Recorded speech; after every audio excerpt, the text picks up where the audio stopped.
Kalau mau menikah dengan anak saya, mulai bulan depan kamu wajib kirim uang bulanan 15 juta.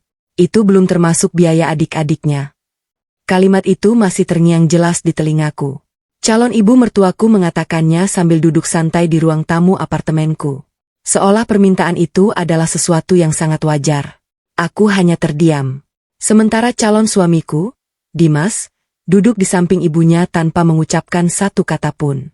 Tidak membela, tidak menolak, bahkan tidak terlihat terkejut. Yang membuatku lebih sakit, calon ibu mertuaku mulai memeriksa isi apartemenku satu persatu. TV ini nanti buat Dimas ya. Mobilmu nanti dipakai keluarga kami. Apartemen ini kalau sudah menikah ya atas nama anak saya saja. Aku masih berusaha tersenyum. Mereka mengira aku hanya perempuan biasa yang sedang dimabuk cinta. Mereka tidak tahu, apartemen ini kubeli dengan hasil kerja kerasku sendiri. Perusahaan tempat aku bekerja bukan perusahaan biasa. Dan yang paling penting, ada satu rahasia tentang keluargaku yang selama ini tidak pernah kukatakan kepada siapapun. Malam itu mereka pulang dengan senyum puas. Namun keesokan paginya, saat sebuah mobil mewah berhenti di depan apartemenku dan seseorang turun sambil memanggilku dengan penuh hormat, wajah calon ibu mertuaku langsung berubah pucat. Sementara Dimas baru menyadari bahwa wanita yang selama ini diremehkan ternyata menyimpan kenyataan yang mampu mengubah hidup mereka selamanya. Halo sahabat air mata menantu. Sebelum cerita ini dimulai, jangan lupa bantu like dan subscribe dulu ya. Semoga siapapun yang menekan tombol subscribe di channel ini, dilancarkan rezekinya, dipanjangkan umurnya, disehatkan badannya, dan keluarganya selalu dijauhkan dari kesedihan serta dipenuhi kebahagiaan. Amin. Sebelum kita mulai, tuliskan nama dan kota kalian di kolom komentar. Saya senang sekali bisa menyapa sahabat semua dari berbagai daerah. Tulis juga dari kota mana Anda menonton video ini. Aku mengira akan menjadi menantu yang diterima. Tapi pertemuan pertamaku dengan calon ibu mertua justru menjadi awal dari semua luka. Namaku Rani. Usiaku 38 tahun. Kalau melihat hidupku dari luar, mungkin banyak orang mengira aku perempuan yang beruntung. Aku memiliki pekerjaan yang mapan sebagai direktur operasional di sebuah perusahaan properti nasional. Aku tinggal di sebuah apartemen yang kubeli dari hasil kerja kerasku sendiri. Aku juga memiliki sebuah mobil yang selalu kupakai berangkat bekerja setiap pagi. Namun di balik semua itu, ada satu hal yang selama ini selalu menjadi pertanyaan orang-orang di sekitarku. Rani, kapan nikah? Pertanyaan itu sudah terlalu sering kudengar. Dari tetangga, dari rekan kerja, dari saudara jauh, bahkan dari orang yang baru kukenal. Aku hanya selalu tersenyum. Bukan karena tidak ingin menikah. Aku hanya belum menemukan laki-laki yang benar-benar membuatku yakin. Sampai akhirnya aku bertemu dengan Dimas.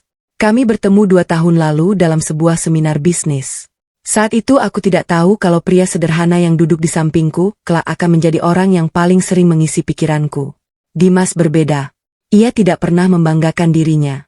Ia juga tidak pernah bertanya soal gajiku atau hartaku.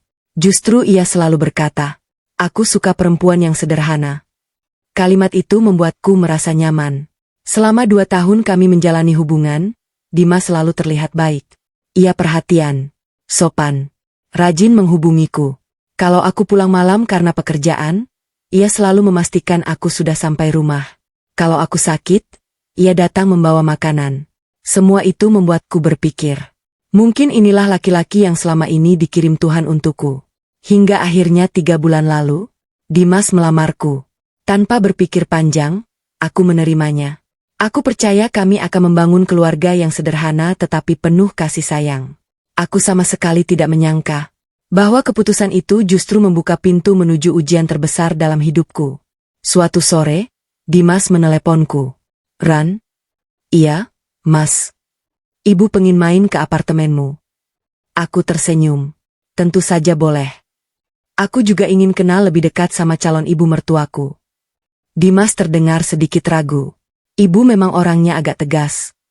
Aku tertawa kecil. "Nggak apa-apa. Namanya juga orang tua. Aku yakin beliau pasti baik." Andai saja saat itu aku tahu apa yang akan terjadi, mungkin aku akan berpikir ulang sebelum mengucapkan kalimat itu. Hari Sabtu akhirnya tiba. Sejak pagi aku sudah membersihkan apartemen. Aku memasak sendiri beberapa makanan kesukaan Dimas. Rendang, sayur asem, ayam bakar. Es buah. Aku ingin memberikan kesan pertama yang baik kepada calon ibu mertuaku. Pukul 11 siang. Bel pintu berbunyi. Aku segera membukanya. Di depan pintu berdiri Dimas bersama seorang wanita berusia sekitar 60 tahun. Wajahnya terlihat serius. Tatapannya tajam sejak pertama kali melihatku. Aku langsung menyalami tangannya. Assalamualaikum, Bu. Beliau hanya menjawab singkat. Waalaikumsalam. Tanpa senyum. Tanpa menatap wajahku. Beliau langsung melangkah masuk sambil melihat ke seluruh ruangan. Matanya bergerak ke arah ruang tamu. Lalu ke televisi. Ke dapur, ke balkon, hingga ke lukisan yang tergantung di dinding. Aku berusaha mencairkan suasana. Silakan duduk, Bu. Namun Bu Sri justru bertanya, ini apartemen sewa atau milik sendiri? Aku sedikit terkejut. Oh, milik saya, Bu. Beliau mengangguk pelan. Tidak ada ucapan selamat. Tidak ada pujian. Tatapannya justru semakin sulit kuartikan. Beberapa menit kemudian, beliau kembali bertanya, mobil di parkiran tadi juga punyamu? Iya, Bu. Masih kredit? Alhamdulillah sudah lunas. Beliau kembali mengangguk. Aku mulai merasa tidak nyaman. Pertanyaannya bukan tentang diriku. Bukan tentang keluargaku. Bukan tentang bagaimana hubunganku dengan Dimas. Semua yang beliau tanyakan hanya tentang harta. Saat makan siang dimulai, suasana tetap terasa canggung. Aku mencoba mengajak berbicara. Bu, rendangnya silakan dicoba. Bu Sri mengambil sedikit, lalu berkata datar. Masakannya lumayan. Aku tetap tersenyum. Namun beberapa detik kemudian beliau kembali bertanya. Kerja di mana? Aku menjawab jujur. Di perusahaan properti, Bu. Oh. Gajinya pasti besar ya? Aku tersenyum kecil. Alhamdulillah cukup. Beliau menoleh kepada Dimas. Lumayan. Kalau begini nanti hidup anak ibu aman. Aku mulai merasa ada yang aneh. Ucapan itu terdengar seperti penilaian. Bukan doa. Dimas hanya tertawa kecil. Tidak ada satupun kalimat yang membuat ibunya berhenti membahas soal uang. Setelah makan selesai, Bu Sri berdiri lalu berjalan mengelilingi apartemenku. Beliau membuka pintu kamar. Melihat lemari. Bahkan memperhatikan dapur hingga balkon. Aku hanya mengikuti dari belakang. Beliau berhenti di depan jendela besar yang menghadap pusat kota. Pemandangannya bagus. Aku tersenyum. Iya, Bu. Beliau lalu menoleh kepadaku. Tatapannya kali ini berbeda. Lebih tajam. Lebih serius. Lalu dengan suara pelan namun jelas, beliau berkata, kalau nanti kamu benar-benar jadi istri anak saya, ada beberapa syarat yang harus kamu penuhi. Aku langsung terdiam. Sementara Dimas yang berdiri di samping ibunya, hanya menundukkan kepala tanpa mengucapkan sepatah kata pun. Saat itulah, aku mulai merasakan bahwa pertemuan pertama ini tidak akan berakhir seperti yang kubayangkan. Kalau mau jadi menantu keluarga kami, kamu harus siap menafkahi orang tua dan adik-adik Dimas. Aku masih berdiri di dekat jendela apartemen ketika Bu Sri mengucapkan kalimat itu. Tanganku yang sejak tadi memegang gelas teh hangat perlahan mulai bergetar. Aku mencoba tersenyum agar suasana tidak berubah menjadi canggung. Maksud ibu syarat seperti apa? Bu Sri duduk kembali di sofa sambil menyilangkan kedua tangannya. Ekspresinya sangat tenang. Seolah apa yang akan diucapkannya adalah sesuatu yang biasa. Namun setiap katanya justru membuat dadaku semakin sesak. Rani, kamu sudah bukan anak kecil. Kamu pasti tahu kalau menikah itu bukan cuma menyatukan dua orang. Aku mengangguk pelan. Iya, Bu. Menikah juga berarti menerima keluarga pasangan. Aku kembali mengangguk. Betul, Bu. Beliau tersenyum tipis. Nah, syukurlah kalau kamu paham. Aku mulai merasa ada sesuatu yang tidak beres. Bu Sri lalu melirik Dimas. Dimas kan anak pertama. Iya. Selama ini dia selalu membantu keluarga. Aku menatap Dimas. Ia hanya tersenyum kecil tanpa berkata apa-apa. Bu Sri kembali melanjutkan. Jadi nanti setelah kalian menikah, kamu juga harus ikut membantu. Aku masih berusaha berpikir positif. Membantu kalau ada kebutuhan mendadak tentu tidak masalah, Bu. Namun Bu Sri langsung menggeleng. Bukan begitu. Aku mengernyit. Lalu bagaimana? Beliau menarik napas pelan. Mulai setelah menikah. Kamu harus mengirim uang bulanan. Aku terdiam. Berapa, Bu? 15 juta. Jantungku seperti berhenti berdetak sesaat. 15 juta setiap bulan. Iya. Itu belum termasuk kalau adik-adiknya Dimas butuh uang. Aku menatap wajah Dimas. Berharap ia akan berkata bahwa ibunya hanya bercanda. Namun, ia justru menundukkan kepala. Tidak ada bantahan. Tidak ada penjelasan. Keheningannya jauh lebih menyakitkan daripada ucapan Bu Sri. Aku mencoba tetap tenang. Bu, maaf. Boleh saya bertanya?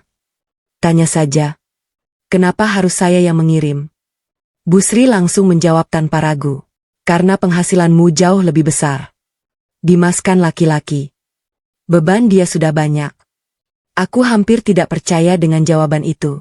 Bu, kalau nanti kami sudah menikah, bukankah semua keputusan keuangan sebaiknya dibicarakan bersama? Bu Sri tertawa kecil. Kamu ini lucu. Kalau sudah jadi keluarga, masa hitung-hitungan? Aku mulai menggigit bibir. Aku memang tidak pernah keberatan membantu orang tua. Aku juga selalu menghormati mereka. Tetapi, membantu dan diwajibkan adalah dua hal yang berbeda. Belum selesai sampai di situ. Bu Sri kembali melihat sekeliling apartemen. Matanya berhenti pada televisi berukuran besar di ruang tamu. TV ini mahal ya? Alhamdulillah, Bu. Nanti kalau kalian menikah, TV ini kasih ke rumah ibu saja. Aku spontan terdiam. Beliau berjalan ke arah dapur. Lemari es ini juga bagus. Lumayan buat di rumah. Aku menoleh ke arah Dimas. Mas, kamu dengarkan? Dimas tersenyum canggung. Ibu memang suka bercanda. Namun Bu Sri langsung memotong. Siapa bilang bercanda?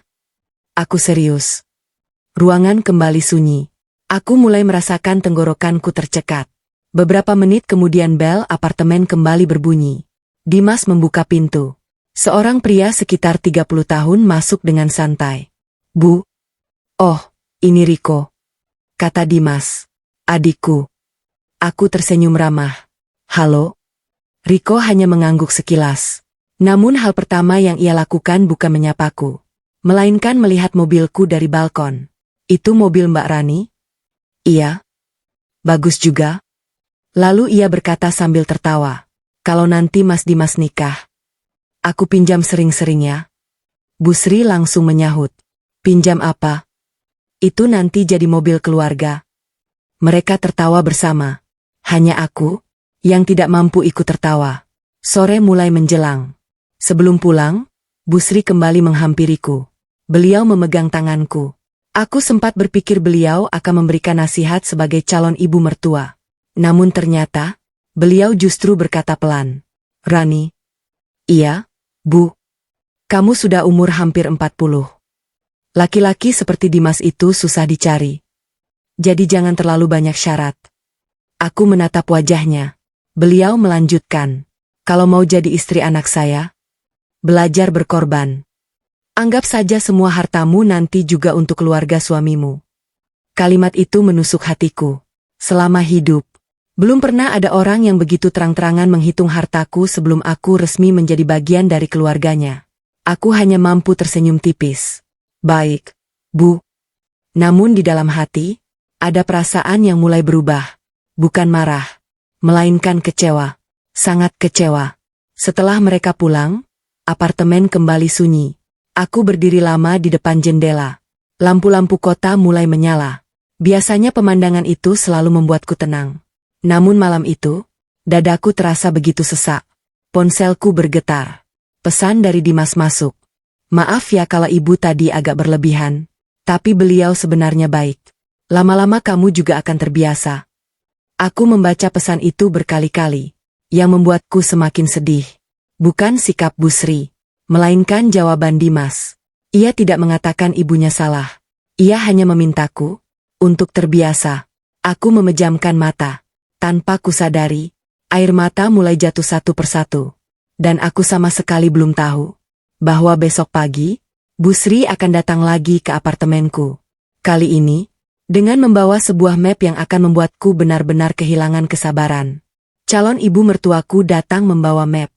Isinya bukan undangan pernikahan, melainkan daftar harta yang harus kuserahkan. Malam itu aku hampir tidak tidur. Pesan dari Dimas terus terngiang di kepalaku. Maaf ya kalau ibu tadi agak berlebihan. Tapi beliau sebenarnya baik. Lama-lama kamu juga akan terbiasa. Aku membaca kalimat itu berkali-kali.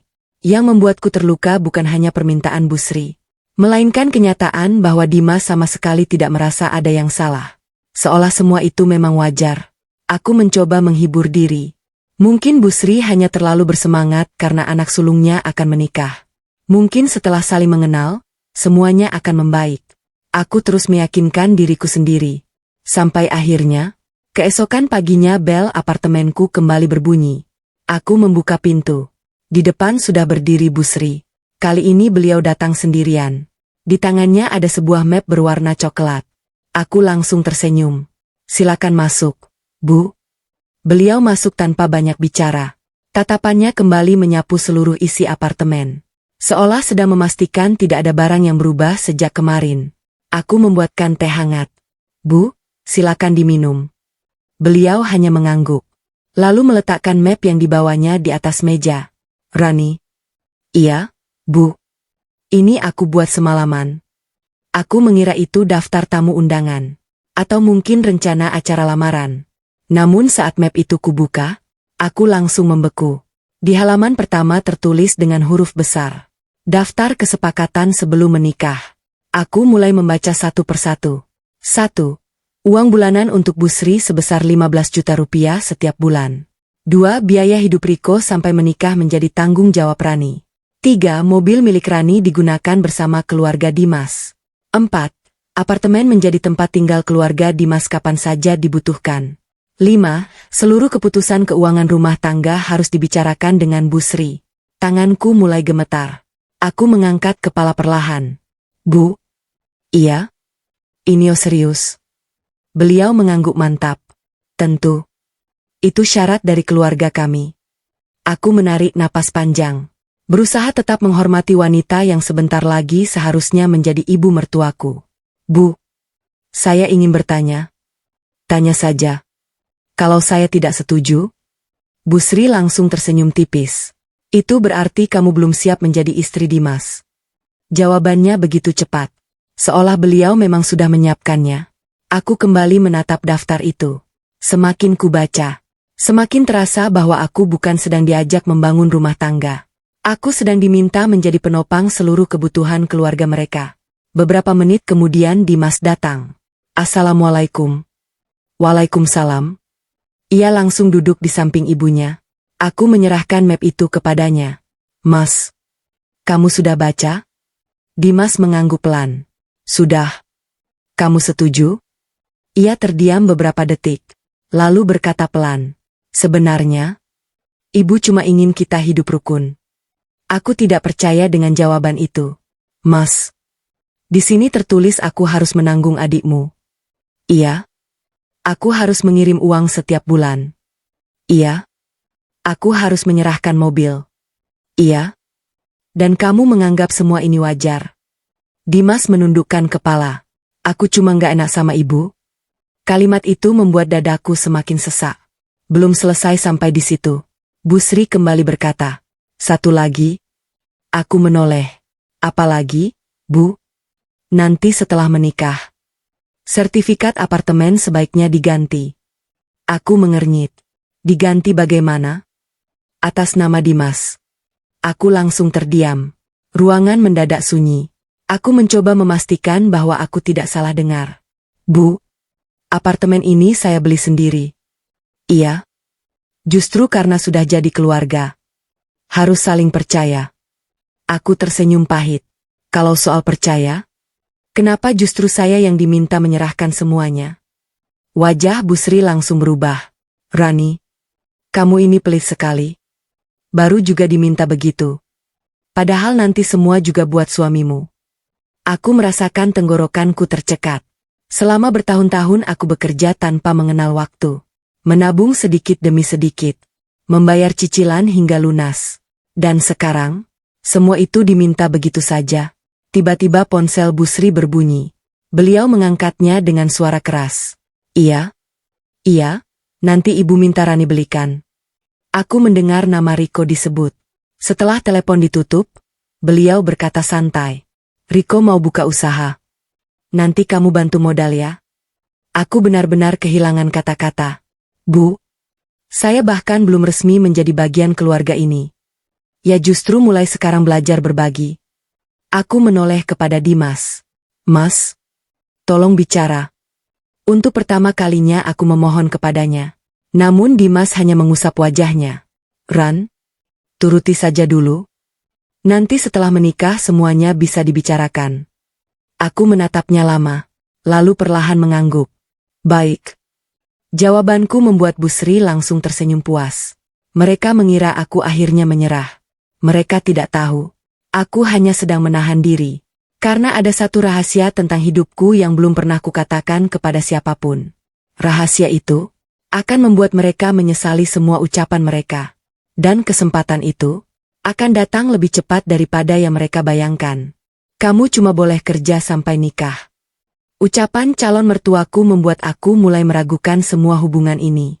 Sepeninggal Bu Sri dan Dimas, apartemenku kembali sunyi. Aku duduk sendirian di ruang tamu.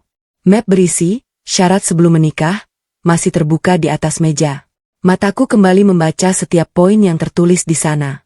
Uang bulanan 15 juta. Biaya hidup Riko. Mobil. Apartemen. Bahkan keputusan keuangan rumah tangga pun harus melalui Bu Sri. Aku mengusap wajahku pelan. Selama hampir 40 tahun hidup, aku belum pernah diperlakukan seperti ini. Aku mencintai Dimas. Tetapi untuk pertama kalinya, aku mulai bertanya pada diriku sendiri. Apakah Dimas benar-benar mencintaiku atau hanya mencintai apa yang kumiliki? Pertanyaan itu terus berputar di kepalaku. Malam harinya Dimas datang sendirian. Ia membawa sekotak martabak kesukaanku. Biasanya, kalau kami sedang memiliki masalah kecil, ia selalu datang membawa makanan favoritku. Dan biasanya pula, aku akan luluh. Namun malam itu berbeda. Aku mempersilahkannya masuk.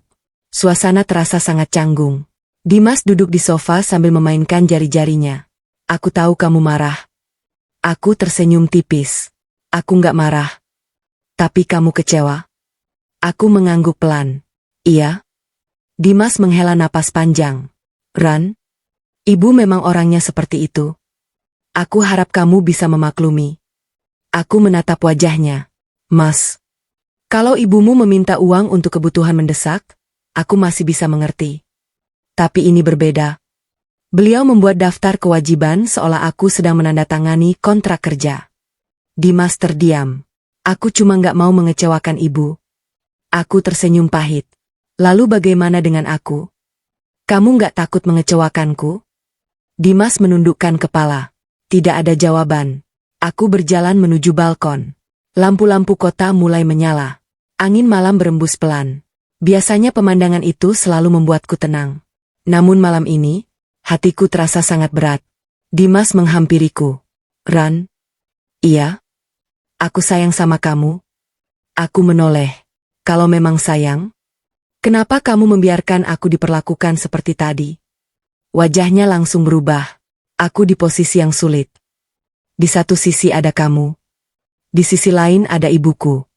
Aku tersenyum kecil. Mas, laki-laki yang siap menikah bukan yang memilih salah satu, tapi yang mampu bersikap adil. Dimas kembali diam. Keesokan harinya aku berangkat bekerja seperti biasa. Sesampainya di kantor, sekretarisku, Maya, langsung menghampiriku. Bu Rani. Iya. Ada kiriman bunga. Aku sedikit heran. Siapa yang mengirim bunga ke kantor? Saat kubaca kartu kecil yang menempel di rangkaian bunga itu, ternyata pengirimnya Dimas. Maafkan aku. Aku akan berusaha memperbaiki semuanya. Aku tersenyum kecil. Namun senyum itu tidak bertahan lama. Karena beberapa menit kemudian ponselku berbunyi. Nama Bu Sri muncul di layar. Aku sempat ragu mengangkatnya. Namun akhirnya ku terima juga. Assalamualaikum, Bu. Waalaikumsalam. Suara Bu Sri terdengar tegas seperti biasa. Rani. Iya, Bu. Ibu dengar kamu masih sibuk kerja. Iya, Bu. Lalu nanti siapa yang ngurus rumah? Aku sedikit bingung. Maksud ibu? Nanti kalau sudah nikah, kamu sebaiknya berhenti kerja. Tanganku langsung membeku. Berhenti kerja? Iya. Perempuan itu tugasnya melayani suami. Aku menarik napas panjang. Bu, saya sudah bekerja hampir 15 tahun. Iya. Justru karena itu. Sekarang waktunya fokus mengurus keluarga. Aku mulai tidak mengerti. Kemarin beliau meminta uang 15 juta setiap bulan. Sekarang beliau memintaku berhenti bekerja. Kalau aku berhenti, dari mana uang itu akan datang? Aku mencoba bertanya dengan hati-hati. Bu, kalau saya berhenti kerja, uang bulanan yang ibu minta bagaimana? Bu Sri menjawab tanpa ragu.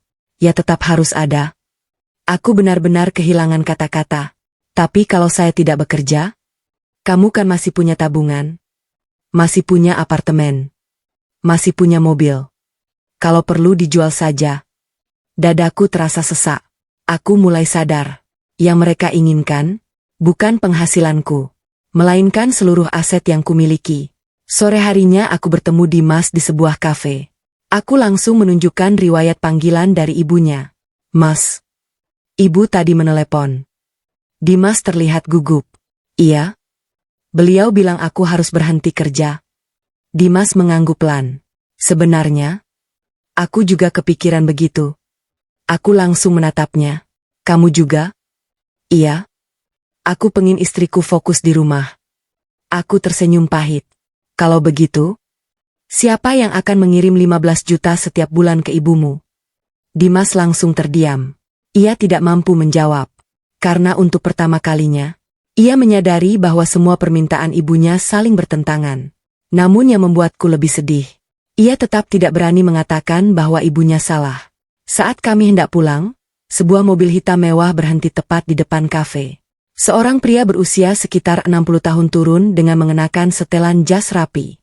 Begitu melihatku, ia langsung berjalan cepat, lalu membungkukkan badan dengan penuh hormat. Selamat sore, Nona Rani. Dimas langsung mengernyit. Apa? Aku terlihat sedikit terkejut. Pak Harun?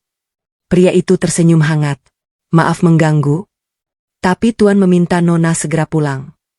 Ucapan itu membuat Dimas membeku. Ia menatapku dengan wajah penuh tanda tanya. Sementara aku hanya bisa menarik napas panjang. Karena rahasia yang selama ini kusimpan perlahan mulai mengetuk pintu untuk terbuka. Aku dianggap perempuan biasa, hingga satu panggilan telepon membuat calon suamiku mulai curiga siapa aku sebenarnya.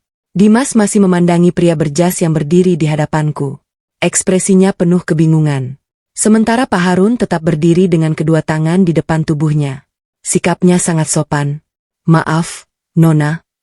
Tuan benar-benar meminta Nona pulang malam ini. Aku menghela napas pelan. Iya, Pak Harun. Nanti saya menyusul. Pak Harun mengangguk hormat. Baik, Nona. Beliau kembali masuk ke mobil hitam mewah itu. Beberapa detik kemudian mobil perlahan meninggalkan area kafe. Dimas masih mematung. Ran? Iya. Itu siapa? Aku tersenyum kecil. Orang lama yang sudah bekerja dengan keluargaku. Dimas mengernyit. Keluargamu? Iya. Kenapa dia manggil kamu Nona? Aku menundukkan pandangan. Nanti juga kamu tahu. Jawaban itu justru membuat Dimas semakin penasaran. Perjalanan pulang terasa sangat sunyi. Biasanya Dimas selalu bercerita tentang pekerjaannya, tentang teman-temannya, tentang rencana pernikahan kami. Namun malam itu, ia hanya sesekali melirik ke arahku. Sesampainya di apartemen, ia kembali bertanya. Ran, kamu sebenarnya siapa? Aku tersenyum tipis. Aku ya tetap Rani. Bukan itu maksudku. Pak Harun tadi? Dia sopir? Aku menggeleng. Bukan. Asisten keluarga. Dimas tampak semakin bingung. Asisten? Iya. Sudahlah. Nggak usah dipikirkan. Aku sengaja mengakhiri pembicaraan. Bukan karena ingin menyembunyikan sesuatu, tetapi karena aku ingin melihat, apakah Dimas mencintaiku karena diriku, atau karena sesuatu yang belum ia ketahui. Malam itu ponselku kembali berbunyi. Nama Bu Sri muncul. Aku menarik napas panjang sebelum mengangkatnya. Assalamualaikum, Bu. Waalaikumsalam. Suara Bu Sri terdengar sangat ceria. Rani? Iya, Bu. Ibu sudah pikir-pikir. Apa, Bu? Soal pernikahan kalian. Aku menunggu. Menurut Ibu, pesta jangan sederhana. Aku sedikit lega. Kupikir akhirnya beliau mulai membicarakan hal yang wajar. Namun ternyata, aku sudah buat daftar kebutuhan. Daftar apa? Emas buat keluarga. Seragam. Uang saku saudara. Biaya liburan setelah nikah. Dan, beliau berhenti sebentar. Kamu juga harus belikan rumah untuk Riko. Tanganku langsung mengepal. Rumah? Iya. Masa adik iparmu ngontrak terus? Aku menutup mata beberapa detik. Bu, saya belum mampu. Bu Sri langsung tertawa kecil. Ah, jangan bohong. Kamu tinggal di apartemen sebagus itu. Pasti uangmu banyak. Aku mulai sadar. Apapun jawabanku, tidak akan pernah cukup bagi beliau. Keesokan harinya aku berangkat bekerja. Sesampainya di kantor, Maya langsung menghampiriku. Bu Rani? Iya? Pak Harun sudah menunggu di ruang rapat. Aku mengangguk. Baik. Begitu masuk ke ruang rapat, Pak Harun langsung berdiri. Maaf mengganggu pekerjaan Nona. Ada apa, Pak? Beliau menyerahkan sebuah amplop putih. Tuan meminta Nona menghadiri makan malam keluarga besok. Aku membuka amplop itu. Di dalamnya terdapat undangan makan malam keluarga. Aku mengangguk pelan. Nanti saya datang. Pak Harun tersenyum. Tuan juga berkata, kalau sudah waktunya, semua kebenaran tidak perlu lagi disembunyikan. Dadaku langsung berdebar. Aku tahu maksud kalimat itu. Selama bertahun-tahun, aku memang sengaja hidup sederhana.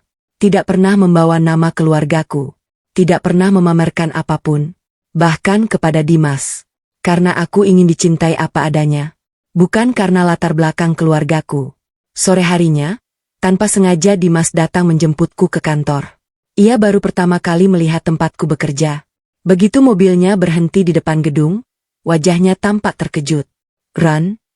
Iya? Ini kantormu? Aku mengangguk. Iya.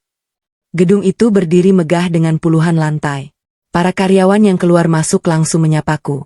Selamat sore, Bu Rani. Selamat sore, Bu. Beberapa bahkan membungkukkan badan dengan hormat. Dimas memperhatikan semuanya. Ia berbisik pelan. Mereka hormat banget sama kamu. Aku hanya tersenyum. Itu biasa. Namun sebelum kami sempat masuk ke mobil, sebuah sedan hitam kembali berhenti di depan gedung. Pak Harun turun, lalu membukakan pintu belakang. Seorang pria berambut putih keluar dengan langkah tenang. Usianya sekitar 70 tahun. Begitu melihatku, beliau langsung tersenyum hangat. Rani? Aku segera menghampiri. Iya, yah. Tanpa ragu aku mencium tangan beliau. Dimas yang berdiri beberapa meter dariku langsung membeku. Ia baru saja mendengar satu kata yang selama ini tidak pernah keluar dari mulutku. Yah. Pria itu menepuk lembut bahuku. Kita pulang dulu? Aku mengangguk. Iya.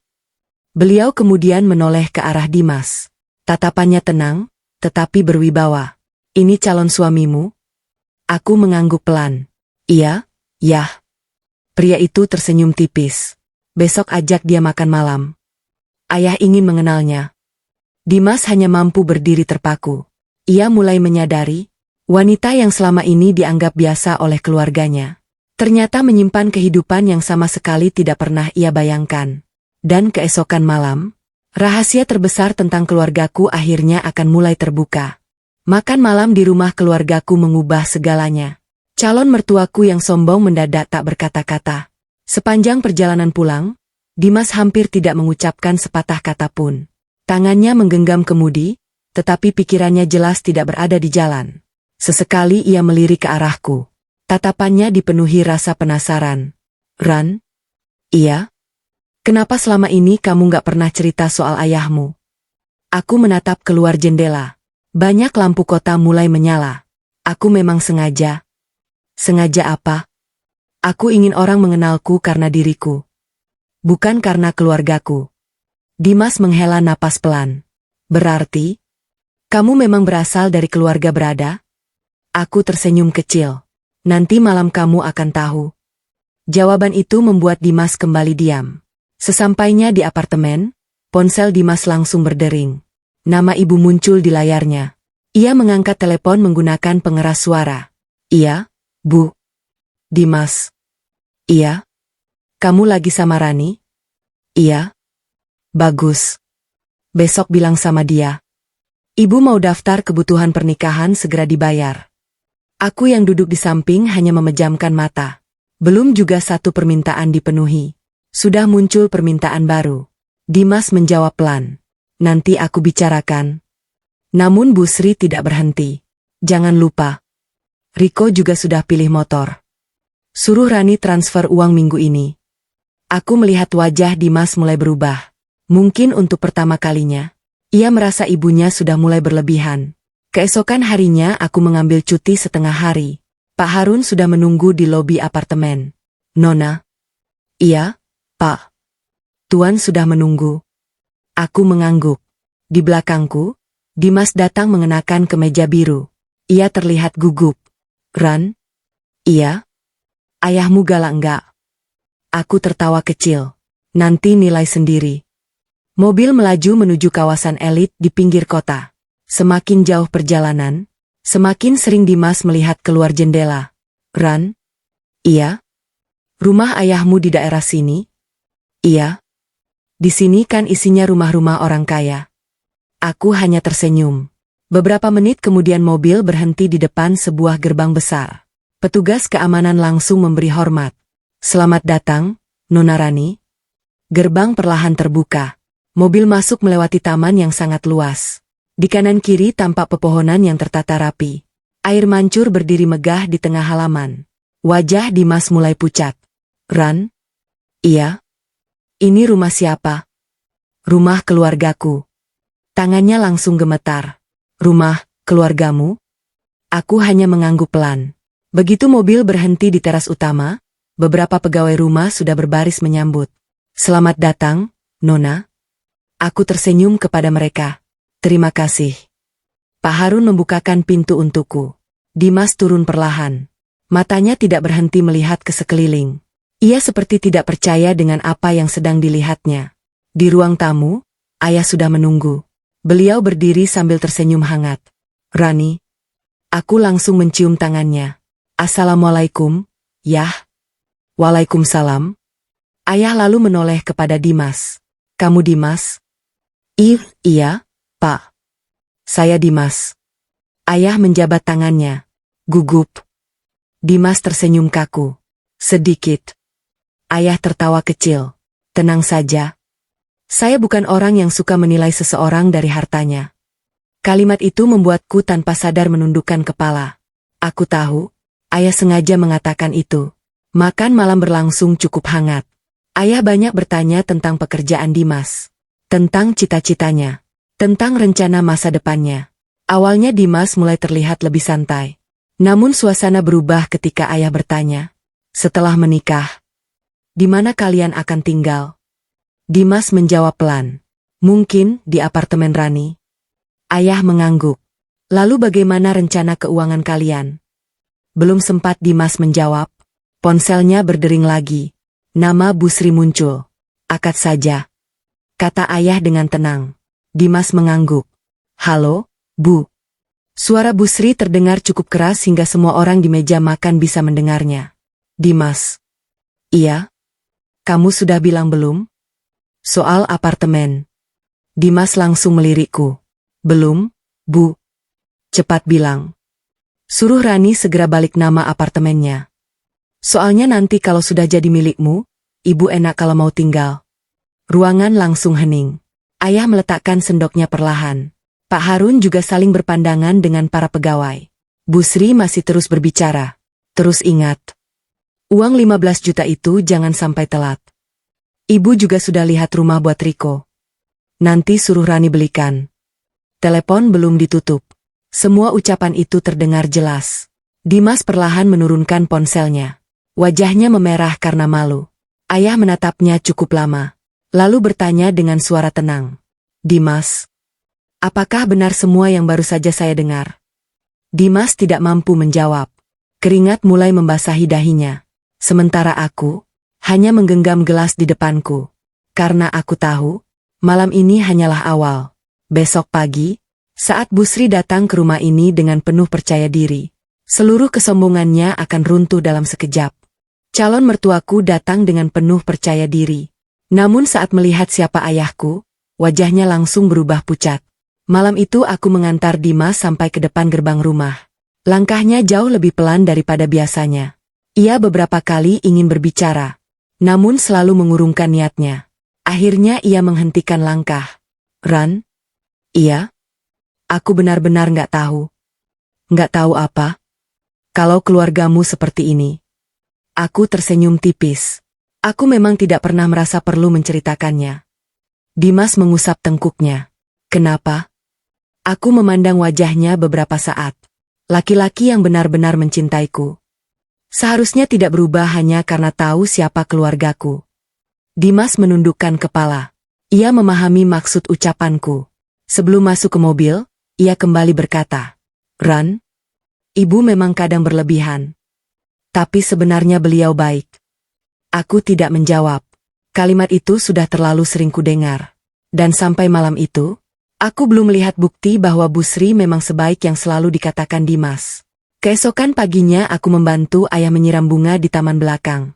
Sudah lama kami tidak menghabiskan waktu bersama seperti itu.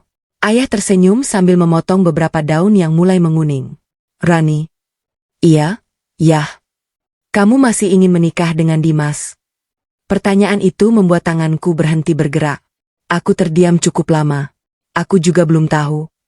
Ayah mengangguk pelan. Ayah tidak akan memaksamu. Tapi ayah ingin kamu ingat satu hal. Aku menatap beliau. Menikahlah dengan keluarga yang menghargaimu. Bukan keluarga yang menghitung isi dompetmu. Kalimat itu begitu sederhana.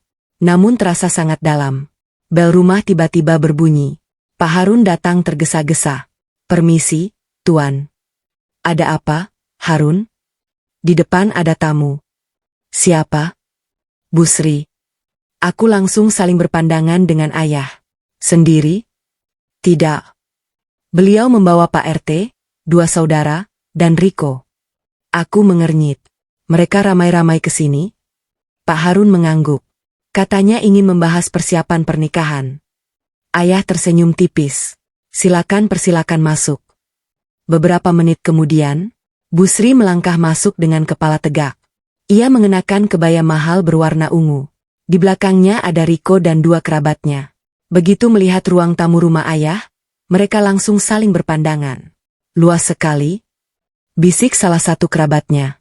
Riko bahkan tidak berhenti melihat ke arah tangga dan lampu kristal yang menggantung di tengah ruangan. Namun Busri berusaha tetap terlihat tenang. Beliau duduk tanpa menunggu dipersilakan. Rani. Iya, Bu. Ibu sengaja datang. Ada yang ingin dibicarakan. Aku mengangguk sopan. Silakan. Beliau langsung mengeluarkan sebuah buku catatan. Ini daftar kebutuhan yang kemarin. Ada sedikit tambahan. Aku mulai menarik napas panjang. Lagi? Iya. Karena nanti keluarga besar juga ikut menikmati. Beliau mulai membaca. Rumah untuk Riko. Mobil baru. Uang bulanan naik jadi 20 juta. Biaya renovasi rumah ibu. Dan, beliau berhenti sejenak. Pernikahan nanti semua biaya dari pihakmu. Aku masih diam. Ayah yang duduk di sampingku juga belum berbicara. Beliau hanya memperhatikan wajah Busri. Busri melanjutkan dengan penuh percaya diri. Kalau Rani benar-benar sayang sama anak saya, itu semua pasti bukan masalah. Riko ikut menyahut sambil tertawa. Iya, Mbak. Lagian Mbak kan orang kaya. Aku hanya menatap mereka satu persatu. Tidak ada amarah, hanya rasa kecewa. Barulah ayah meletakkan cangkir tehnya. Dengan suara tenang beliau bertanya, Maaf, boleh saya bertanya sesuatu? Busri menoleh. Silakan. Ibu siapa? Busri tersenyum bangga. Saya calon ibu mertuanya Rani. Ayah mengangguk pelan. Lalu, daftar yang tadi ibu bacakan? Itu permintaan atau syarat? Busri menjawab tanpa ragu. Tentu syarat. Kalau Rani mau menikah dengan anak saya, Harus siap memenuhi semuanya. Ruangan mendadak hening. Ayah tersenyum tipis. Namun senyum itu bukan senyum bahagia, melainkan senyum seseorang yang baru memahami siapa sebenarnya orang di hadapannya. Beliau berdiri perlahan, lalu berkata dengan suara tenang namun tegas, "Bu, anak saya tidak kami besarkan untuk menjadi mesin uang siapapun." Wajah Bu Sri langsung berubah. "Apa maksud Bapak?" Ayah menatapnya lurus. "Sejak kecil saya mengajarkan Rani membantu orang lain. Tetapi bukan untuk diperas." Kalimat itu membuat seluruh ruangan membeku. Namun Bu Sri masih belum menyerah. Beliau justru tersenyum sinis. "Bapak jangan salah paham. Keluarga kami juga punya harga diri." Ayah mengangguk. "Kalau begitu bagus. Karena keluarga yang punya harga diri tidak akan datang membawa daftar permintaan kepada calon menantunya." Tak ada lagi yang berani bersuara. Riko yang sejak tadi banyak bicara kini hanya menundukkan kepala. Kerabat yang ikut bersama Bu Sri juga mulai saling berpandangan. Sementara Bu Sri, untuk pertama kalinya sejak mengenalku, tidak mampu membalas ucapan siapapun. Namun ia belum tahu bahwa beberapa menit lagi, Pak Harun akan membawa sebuah map berisi data yang membuat kesombongannya benar-benar runtuh. Yang dibawa Pak Harun membuat calon mertuaku tak sanggup berkata apa-apa. Ruang tamu mendadak sunyi. Ucapan ayah barusan membuat Bu Sri kehilangan senyum yang sejak tadi selalu menghiasi wajahnya. Namun wanita itu rupanya belum mau mengalah. Ia merapikan ujung kerudungnya, lalu berkata dengan nada sedikit meninggi, "Pak, saya datang ke sini baik-baik. Saya cuma ingin masa depan anak saya terjamin." Ayah tetap tersenyum tenang. "Saya juga ingin masa depan anak saya terjamin. Tapi bukan dengan cara menjadikan anak orang lain sebagai penanggung jawab seluruh keluarga." Kalimat itu membuat Riko mulai gelisah. Ia melirik ibunya berkali-kali. Sementara dua kerabat yang ikut datang sudah tidak lagi berani ikut berbicara. Suasana kembali hening. Tiba-tiba Pak Harun datang dari arah ruang kerja. Di tangannya terdapat sebuah map hitam yang cukup tebal. "Permisi, Tuan." Ayah mengangguk. "Silakan." Pak Harun meletakkan map itu di atas meja. Lalu mundur satu langkah. Ayah membuka map tersebut dengan tenang.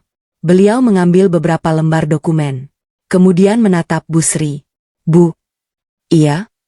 "Sebelum kita berbicara lebih jauh, saya ingin memastikan sesuatu."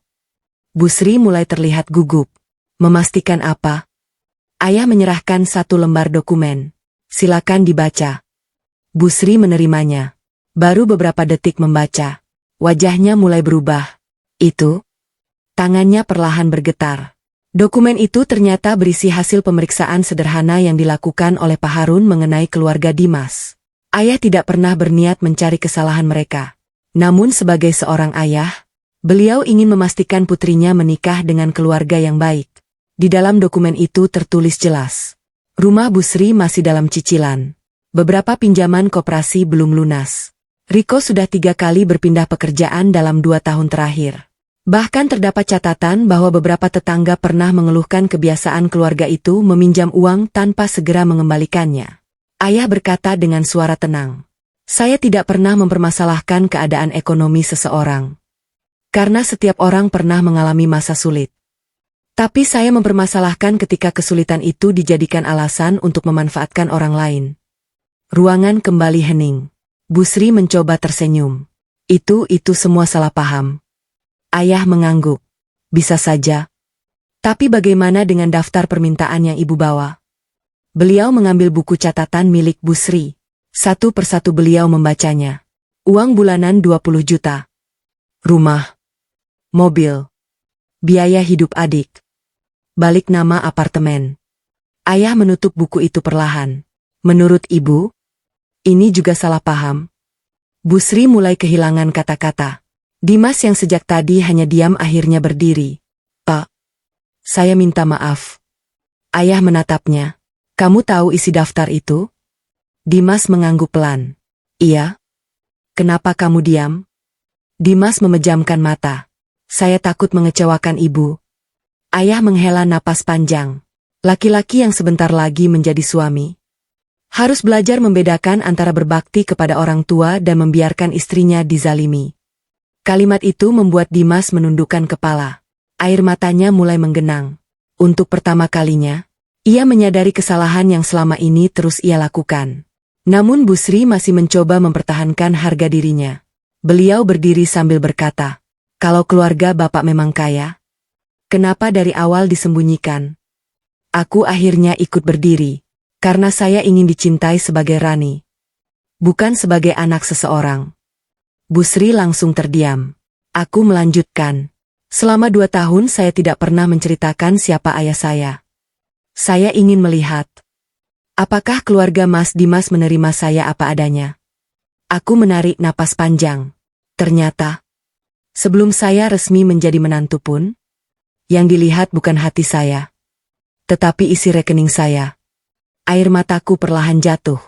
Aku tidak menangis karena dihina. Aku menangis karena orang yang kucintai tidak pernah sekalipun berdiri di sampingku saat aku diperlakukan seperti itu.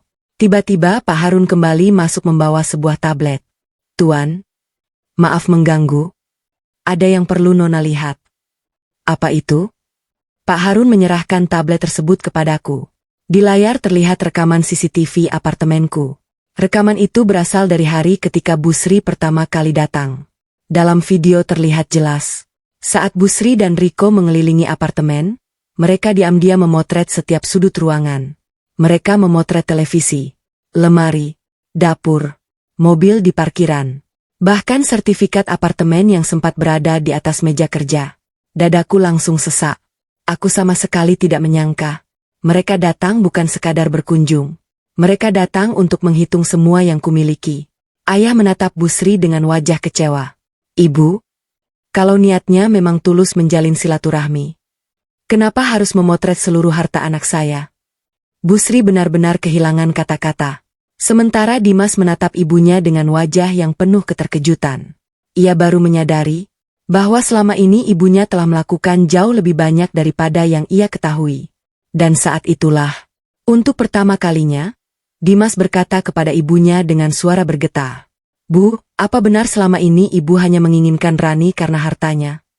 Pertanyaan itu membuat seluruh ruangan kembali membeku. "Kalau memang cintamu tulus, beranikah kamu menikah tanpa 1 rupiah pun dari Rani?" Pertanyaan ayahku membuat semua terdiam. Ruang tamu masih diselimuti keheningan. Pertanyaan Dimas kepada ibunya menggantung di udara. "Bu, apa benar selama ini ibu hanya menginginkan Rani karena hartanya?" Bu Sri menatap anak sulungnya dengan mata membesar. Untuk pertama kalinya, ia tampak kehilangan kendali. "Dimas, kamu kok bicara begitu sama ibu?" Dimas menelan ludah. "Aku cuma ingin tahu yang sebenarnya." Bu Sri menggeleng cepat. "Ibu melakukan semua ini demi masa depanmu. Demi keluargamu." Ayahku yang sejak tadi hanya mengamati perlahan meletakkan cangkir tehnya. Beliau berdiri dengan tenang. Tatapannya berpindah dari Bu Sri ke Dimas. Lalu beliau berkata, "Kalau memang semua ini demi masa depan Dimas, berarti saya punya satu pertanyaan." Semua orang langsung memandang ke arah ayah. "Silakan, Pak," jawab Dimas lirih. Ayah mengangguk pelan. "Kalau memang cintamu kepada Rani tulus, beranikah kamu menikah dengannya tanpa menerima 1 rupiah pun dari anak saya?" Ruangan mendadak sunyi. Bahkan suara burung di taman terdengar begitu jelas. Dimas membeku. Bu Sri langsung memotong. "Itu tidak adil." Ayah menoleh kepadanya. "Kenapa tidak adil? Kami tidak pernah meminta apapun dari keluarga ibu. Justru sejak awal, yang terus meminta adalah pihak ibu." Bu Sri menggigit bibir. Ia tidak mampu membantah. Ayah kembali menatap Dimas. "Saya ulangi pertanyaan saya. Kalau seluruh harta Rani tidak boleh dipakai, kalau apartemen tetap atas nama Rani, kalau mobil tetap milik Rani, kalau tidak ada uang bulanan, kalau tidak ada rumah untuk adikmu, apakah kamu tetap ingin menikahi anak saya?" Semua mata kini tertuju kepada Dimas. Aku ikut menahan napas. Aku juga ingin mendengar jawabannya. Dimas menutup matanya beberapa detik, lalu berkata pelan, "Aku..." Belum sempat ia melanjutkan, Bu Sri langsung menyela. "Dimas, jangan asal bicara." Namun kali ini, Dimas tidak menoleh kepada ibunya. Ia justru menatapku. Aku tetap ingin menikahi Rani. Air mataku langsung menggenang. Untuk sesaat aku merasa lega. Namun rasa lega itu tidak bertahan lama. Karena kalimat berikutnya membuat hatiku kembali hancur. Tapi, aku tetap ingin membantu ibu. Ayah langsung bertanya, dengan uang siapa?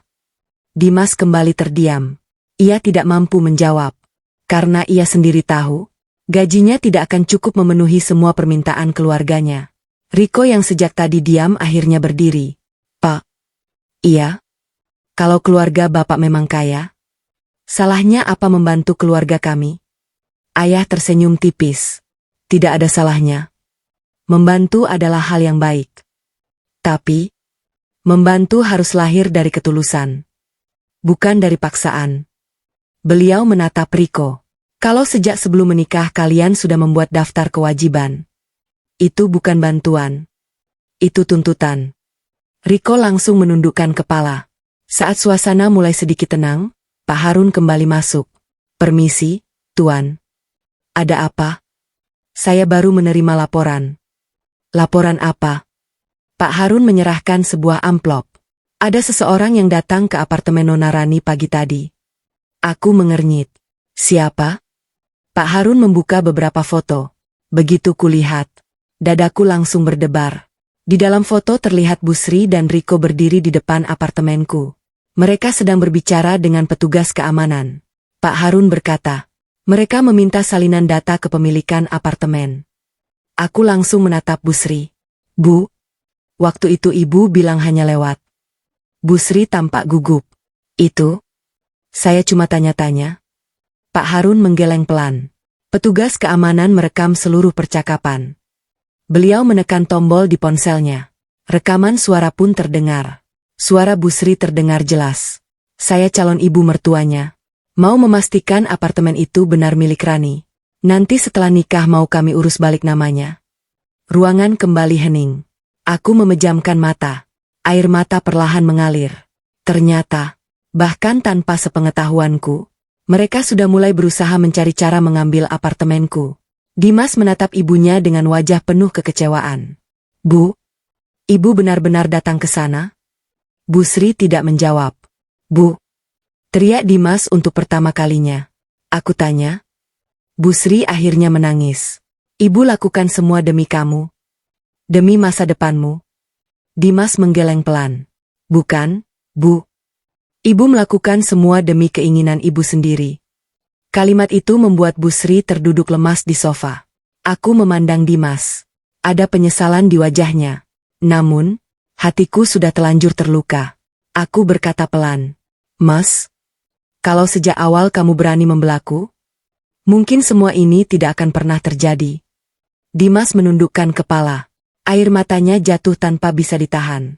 Namun saat itu, ponsel ayah tiba-tiba berdering. Beliau melihat layar sebentar. Lalu wajahnya berubah serius. Setelah telepon ditutup, ayah menatapku. Rani? Iya, yah. Besok pagi, ayah ingin kamu ikut ke kantor pusat. Aku sedikit heran. Ada apa? Ayah tersenyum tipis. Sudah waktunya semua orang tahu. Siapa sebenarnya kamu? Kalimat itu membuat Bu Sri, Riko, dan Dimas langsung saling berpandangan.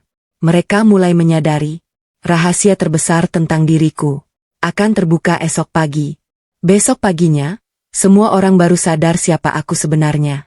Calon mertuaku langsung kehilangan kata-kata. Semalaman aku tidak bisa memejamkan mata. Ucapan ayah terus terngiang di telingaku.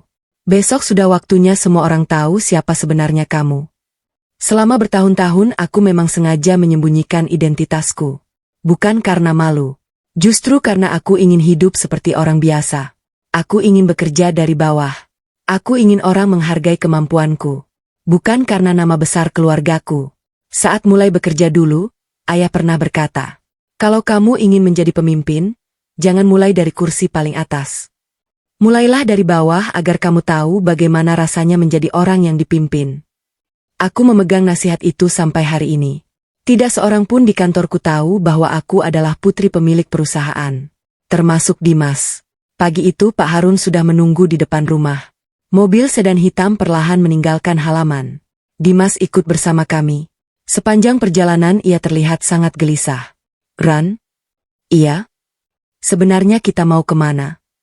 Aku menatapnya sambil tersenyum kecil. Ke tempat aku bekerja.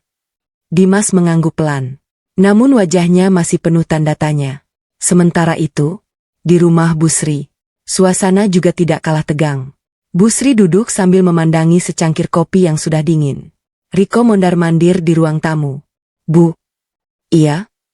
Menurut Ibu, Rani sebenarnya siapa? Bu Sri menggeleng. Ibu juga bingung.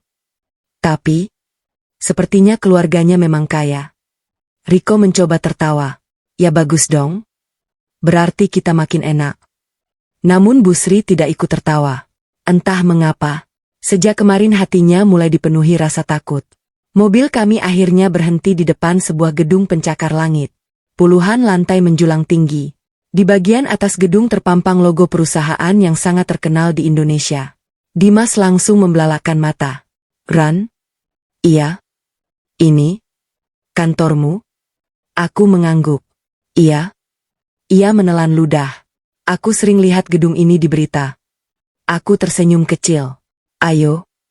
Kami masuk ke lobi. Begitu pintu otomatis terbuka, seluruh petugas keamanan langsung berdiri tegak. Selamat pagi, Bu Rani. Selamat pagi. Aku membalas sambil tersenyum. Para resepsionis ikut membungkukkan badan. Selamat pagi, Bu. Dimas mulai terlihat semakin gugup. Ia berbisik pelan. Semua orang hormat sekali sama kamu. Aku hanya tersenyum. Belum menjawab. Lift khusus direksi langsung terbuka. Kami naik ke lantai paling atas. Begitu pintu lift terbuka, seluruh jajaran direksi sudah berdiri rapi. Mereka serempak memberi salam. Selamat pagi, Bu Direktur. Dimas berhenti melangkah. Bu, Direktur? Ia menatapku dengan wajah pucat. Aku mengangguk pelan. Iya. Selama ini, aku memang menjabat sebagai direktur operasional. Namun aku tidak pernah menceritakannya kepada siapapun. Aku hanya mengatakan bahwa aku bekerja di perusahaan properti. Kami masuk ke ruang rapat utama. Ruangan itu sangat luas. Di ujung meja, ayah sudah duduk bersama para komisaris. Begitu melihatku masuk, beliau langsung berdiri. Selamat pagi. Semua orang ikut berdiri. Selamat pagi, Pak Komisaris Utama. Dimas langsung memegang sandaran kursi. Wajahnya benar-benar kehilangan warna. Ia memandang ayah, lalu memandangku. Kak, Komisaris Utama? Ayah tersenyum. Iya. Lalu beliau menoleh kepada seluruh peserta rapat. Hari ini saya ingin memperkenalkan seseorang. Beliau memanggilku mendekat. Ini putri saya, Rani. Yang selama ini bukan hanya menjadi direktur operasional. Tetapi juga, beliau berhenti sejenak. Pemegang saham terbesar kedua di perusahaan ini. Ruangan langsung dipenuhi tepuk tangan. Sementara Dimas masih berdiri membeku. Ia benar-benar tidak percaya dengan apa yang baru saja didengarnya. Setelah rapat selesai, Dimas menghampiriku dengan mata berkaca-kaca. Ran, aku benar-benar nggak tahu. Aku tersenyum tipis. Aku memang tidak pernah memberitahu. Kenapa? Karena aku ingin dicintai sebagai Rani. Bukan sebagai anak komisaris. Dimas langsung menundukkan kepala. Aku malu. Malu sama siapa? Sama diriku sendiri. Aku membiarkan kamu dihina. Padahal, selama ini kamulah yang paling tulus. Air mata mulai mengalir di pipinya. Namun, aku belum sempat menjawab. Ponsel Pak Harun tiba-tiba berdering. Beliau melihat layar beberapa detik. Lalu wajahnya berubah serius. Tuan, ada apa? Bu Sri sedang menuju ke kantor. Membawa beberapa anggota keluarga. Mereka memaksa ingin bertemu Nona Rani. Aku dan ayah saling berpandangan. Ayah menarik napas panjang. Kalau begitu, biarkan mereka masuk. Beliau lalu menatapku dengan tenang. Hari ini, semua sandiwara akan berakhir. Sementara di lantai bawah, Bu Sri melangkah masuk ke gedung perusahaan dengan senyum penuh harapan. Ia masih mengira bisa memaksa Rani memenuhi seluruh keinginannya. Tanpa sedikit pun menyadari bahwa gedung megah yang sedang dimasukinya ternyata adalah milik keluarga calon menantunya sendiri. Calon mertuaku datang ke kantorku dengan penuh percaya diri. 5 menit kemudian, wajahnya langsung berubah pucat. Aku berdiri di dekat jendela ruang rapat lantai paling atas. Dari balik kaca, aku bisa melihat halaman depan gedung perusahaan. Beberapa mobil keluar masuk seperti biasa. Para karyawan berjalan dengan rapi. Namun pagi itu, dadaku kembali berdebar. Pak Harun baru saja memberitahu bahwa Bu Sri sedang menuju ke sini. Bukan sendirian. Ia membawa Riko dan beberapa saudara. Entah apa yang ingin mereka lakukan. Aku menarik napas panjang. Ayah menghampiriku. Takut. Aku tersenyum kecil.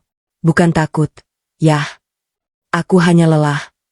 Lelah karena orang yang bahkan belum menjadi keluargaku sudah berkali-kali mencoba mengatur hidupku. Ayah mengusap pelan bahuku. Hari ini semuanya akan selesai. Aku mengangguk. Namun jauh di dalam hati, aku masih berharap Dimas akhirnya benar-benar berdiri di sisiku. Di lobi perusahaan, Bu Sri melangkah masuk dengan percaya diri. Ia mengenakan kebaya hijau tua. Di belakangnya Riko membawa tas kecil. Dua orang bibinya ikut berjalan sambil melihat ke sekeliling gedung. Bu, bisik Riko. Gedungnya bagus sekali. Bu Sri tersenyum. Nanti kalau Dimas sudah menikah sama Rani, kita juga sering ke sini.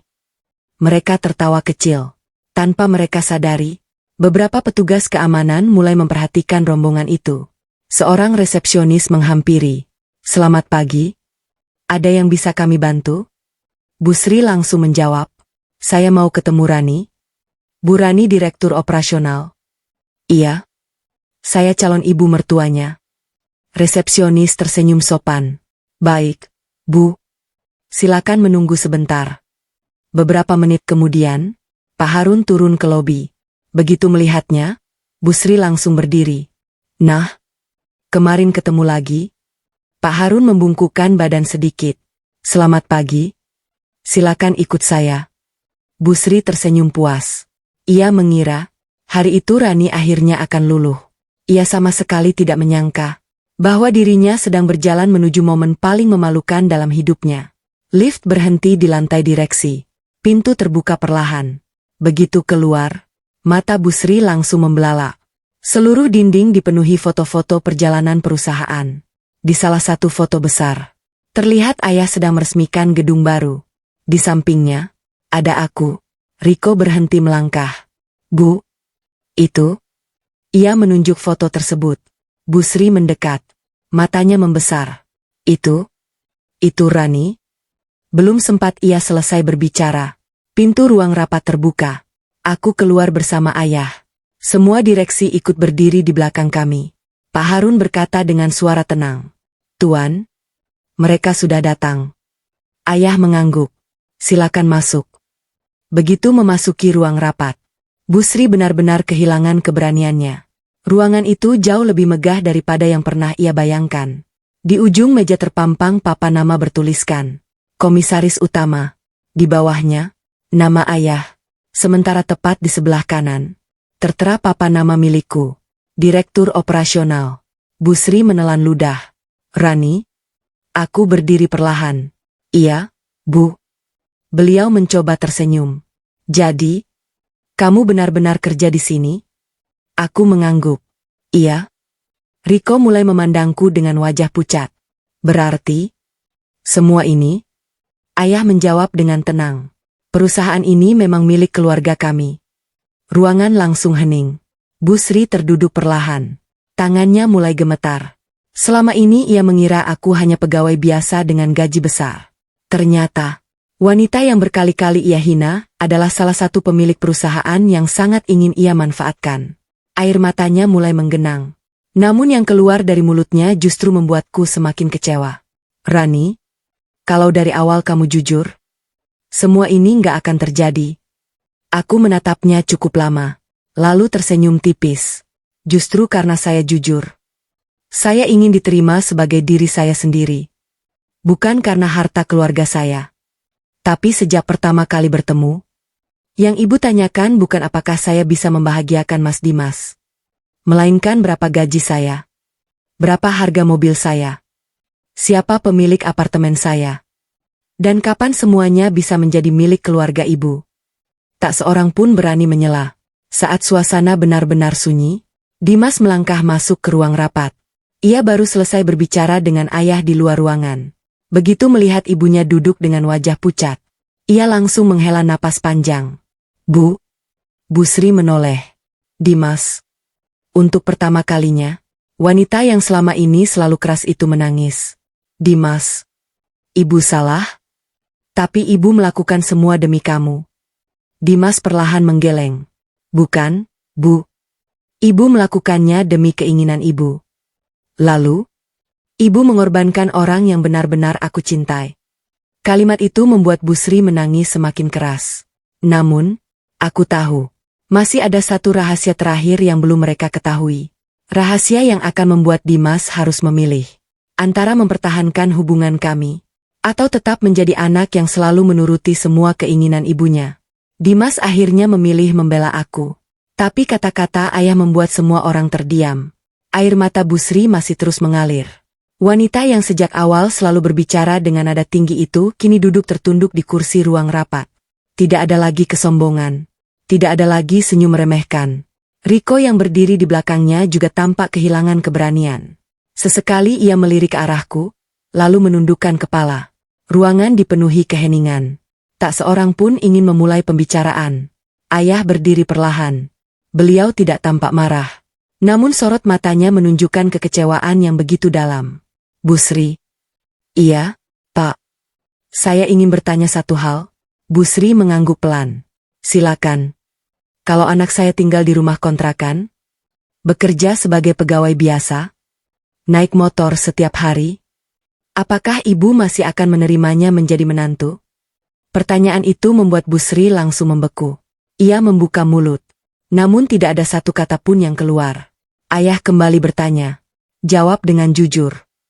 Ruangan semakin sunyi. Akhirnya Bu Sri berkata lirih. Mungkin saya akan berpikir lagi. Jawaban itu membuatku menutup mata. Dadaku terasa sangat sesak. Ternyata selama ini, yang dinilai bukanlah diriku, melainkan apa yang kumiliki. Ayah mengangguk pelan. Terima kasih. Jawaban ibu sudah cukup. Beliau lalu menoleh kepadaku. Rani. Iya, yah. Kamu dengar sendiri. Aku hanya mengangguk. Air mata kembali jatuh. Bukan karena terkejut, melainkan karena akhirnya aku mendengar sendiri pengakuan yang selama ini hanya menjadi dugaanku. Dimas melangkah maju. Ia berdiri tepat di depan ibunya. Bu Sri mengangkat kepala. Iya, Mas. Aku sayang sama ibu. Air mata Bu Sri kembali mengalir. Tapi, kali ini aku nggak bisa membenarkan apa yang ibu lakukan. Bu Sri langsung memegang tangan Dimas. Dimas, ibu melakukan semua demi masa depanmu. Dimas perlahan melepaskan genggaman itu. Kalau masa depanku harus dibangun dengan menyakiti perempuan yang aku cintai, aku nggak mau. Kalimat itu membuat seluruh ruangan kembali hening. Aku menatap Dimas. Untuk pertama kalinya, ia benar-benar berdiri di sampingku. Namun, mengapa justru sekarang? Mengapa bukan saat aku dihina di apartemen? Mengapa bukan saat ibunya meminta apartemenku? Mengapa bukan saat aku dipaksa mengirim uang setiap bulan? Penyesalan memang selalu datang terlambat. Riko tiba-tiba ikut berbicara. Mbak Rani? Aku menoleh. Aku minta maaf. Aku ikut-ikutan ibu. Aku pikir orang kaya memang harus membantu keluarga. Aku tersenyum tipis. Membantu itu baik, Riko. Tapi, membantu bukan berarti menyerahkan seluruh hidup. Riko langsung menundukkan kepala. Saat suasana mulai sedikit tenang, Pak Harun kembali masuk. Tuan? Iya? Tim hukum sudah datang. Ayah mengangguk. Silakan masuk. Beberapa menit kemudian dua orang pengacara perusahaan memasuki ruang rapat. Mereka membawa beberapa map biru. Bu Sri terlihat semakin gugup. Pak, kenapa ada pengacara? Ayah menjawab dengan tenang. Tenang saja. Mereka bukan datang untuk melaporkan ibu. Bu Sri sedikit mengembuskan napas lega. Tapi, ayah melanjutkan. Mereka datang untuk melindungi anak saya. Ruangan kembali sunyi. Salah satu pengacara membuka map. Selama beberapa minggu terakhir, kami menerima laporan bahwa ada beberapa pihak yang mencoba meminta data kepemilikan apartemen Bu Rani. Juga mencoba mencari informasi rekening pribadi beliau. Wajah Busri langsung pucat. Pengacara itu melanjutkan. Semua percakapan sudah terdokumentasi. Termasuk permintaan balik nama aset. Riko menutup wajahnya. Sementara Busri mulai menangis lagi. Ampun, Pak. Saya hilaf. Ayah menghela napas panjang. Kesalahan terbesar ibu bukan karena menginginkan harta. Tetapi karena membuat anak saya merasa dirinya hanya berharga karena uang. Kalimat itu membuatku tidak mampu lagi menahan tangis. Aku membalikkan badan. Air mata mengalir tanpa henti. Beberapa saat kemudian, Dimas menghampiriku. Ran? Aku mengusap air mata. Iya? Aku tahu. Maafku mungkin sudah nggak ada artinya. Aku terdiam. Tapi, kalau kamu masih memberi kesempatan, aku akan memperbaiki semuanya. Aku memandang wajahnya cukup lama, lalu berkata pelan. Mas, yang rusak bukan cuma hubungan kita, tapi juga kepercayaanku. Dimas menundukkan kepala. Ia tidak membantah, karena ia tahu, aku benar. Saat semua orang bersiap meninggalkan ruang rapat, ayah memanggilku. Rani. Iya, Yah. Besok ikut ayah ke notaris. Aku sedikit heran. Untuk apa? Ayah tersenyum. Ada sesuatu yang selama ini belum pernah ayah ceritakan kepadamu. Apa itu? Ayah menatapku dengan penuh kasih sayang. Semua aset yang selama ini kamu kira milik ayah. Sebenarnya, sudah lama ayah siapkan menjadi milikmu. Aku langsung membeku. Bahkan Pak Harun yang berdiri di samping ayah ikut tersenyum. Sementara Busri yang belum sempat keluar dari ruang rapat, kembali terduduk lemas. Ia baru menyadari bahwa kekayaan Rani yang selama ini ia incar ternyata jauh lebih besar daripada yang pernah ia bayangkan. Di depan notaris, calon mertuaku baru menyadari betapa besar kesalahannya selama ini. Pagi itu langit tampak cerah. Namun hatiku masih dipenuhi berbagai pertanyaan. Ucapan ayah semalam terus terngiang di telingaku. Semua aset yang selama ini kamu kira milik ayah, sebenarnya sudah lama ayah siapkan menjadi milikmu. Aku tidak mengerti maksudnya. Selama ini aku tidak pernah tertarik membicarakan soal warisan. Bagiku, ayah yang sehat dan selalu berada di sisiku jauh lebih berharga daripada seluruh kekayaan yang beliau miliki. Pukul 9 pagi, aku, ayah, dan Pak Harun berangkat menuju kantor notaris. Sesampainya di sana, Pak Hendra, notaris keluarga kami yang sudah puluhan tahun bekerja sama dengan ayah, langsung menyambut kami. Selamat pagi, Pak. Selamat pagi. Beliau lalu menoleh kepadaku. Selamat pagi, Bu Rani. Aku tersenyum. Selamat pagi, Pak. Kami dipersilakan masuk ke ruang rapat kecil. Di atas meja sudah tersusun beberapa map berwarna biru dan coklat. Aku mulai merasa penasaran. Tak lama kemudian pintu kembali terbuka. Yang masuk membuatku sedikit terkejut. Dimas. Di belakangnya, Busri, dan Riko. Aku menoleh ke arah ayah. Yah. Ayah sengaja mengundang mereka. Aku semakin bingung. Kenapa? Ayah tersenyum tipis. Supaya tidak ada lagi prasangka. Dan supaya semua persoalan selesai secara terbuka. Busri duduk dengan wajah yang jauh berbeda. Tidak ada lagi sorot mata penuh kesombongan. Tidak ada lagi senyum meremehkan. Ia terus menundukkan kepala. Sesekali mencuri pandang ke arahku. Namun setiap kali mata kami bertemu, ia segera mengalihkan pandangannya. Pak Hendra membuka rapat. Hari ini saya akan membacakan beberapa dokumen yang telah dibuat jauh sebelum peristiwa ini terjadi. Aku mengernyit. Dokumen apa, Pak? Beliau membuka map pertama. Ini adalah akta hibah bertahap. Aku langsung menoleh ke arah ayah. Beliau hanya tersenyum. Pak Hendra melanjutkan. 10 tahun yang lalu, Pak Surya mulai mengalihkan sebagian besar aset keluarga kepada putri tunggalnya. Tanganku langsung membeku. Apa? Beliau membuka halaman berikutnya. Beberapa gedung perkantoran, saham perusahaan, lahan industri, apartemen, dan beberapa investasi. Semuanya sudah terdaftar atas nama Ibu Rani. Ruangan mendadak sunyi. Aku benar-benar tidak percaya. Yah, kenapa ayah tidak pernah bilang? Ayah tersenyum hangat. Karena ayah ingin kamu hidup tanpa merasa lebih tinggi daripada orang lain. Air mataku mulai menggenang. Selama ini aku mengira semua itu masih milik ayah. Ternyata, beliau diam-diam sudah mempercayaiku sejak lama. Pak Hendra kembali membuka map berikutnya. Masih ada satu dokumen lagi. Aku mencoba menenangkan diri. Beliau membaca perlahan.